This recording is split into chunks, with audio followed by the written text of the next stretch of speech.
નસવાડીના જબુગામ હાઈવેમાં કામના ભ્રષ્ટાચારના આક્ષેપ અંદાજિત ₹1200 કરોડના પ્રોજેક્ટ પર પ્રશ્નચિહ્ન। છોટાઉદેપુર જિલ્લામાં નસવાડીથી જબુગામ સુધી બની રહેલા નેશનલ હાઈવે 56માં કામમાં ભ્રષ્ટાચારના ગંભીર આક્ષેપ સામે આવી રહ્યા છે। અંદાજિત ₹1200 કરોડનો જંગી ખર્ચ સાથે ચાલી રહેલા ફોરલેન હાઈવે કામગીરી અંગે સ્થાનિકોમાં ભારે રોષ ફાટી નીકળ્યો છે। માહિતી મુજબ રોડ સુરક્ષા માટે બનાવાતી આરસીસી દિવાલના પાયા માટે પાણી ભરાયેલા ખાડામાં સીધું કોન્ક્રીટ નાખવામાં આવી રહ્યું હોવાનું સોશિયલ મીડિયા પર વાયરલ થયેલા એક વિડીયોમાં જોવા મળે છે।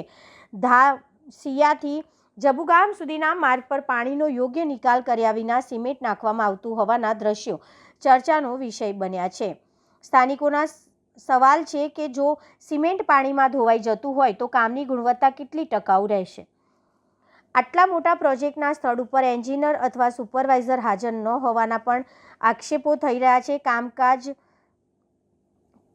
કામ મજૂરોના ભરોસે છોડી દેવામાં આવ્યું હોવાનો દાવો કરવામાં આવી રહ્યો છે। આ મુદ્દે સ્થાનિક જનતા તંત્ર સામે જવાબ માંગે છે કે સરકારી નાણાંનો વેડફાટ થતો હોવાનું શંકા વચ્ચે લોક માંગ કરી રહ્યા છે કે ઉચ્ચ સ્તરીય તપાસ હાથ ધરવામાં આવે અને જો ગેરરીતિ સાબિત થાય તો જવાબદાર સામે કડક કાર્યવાહી કરવામાં આવે।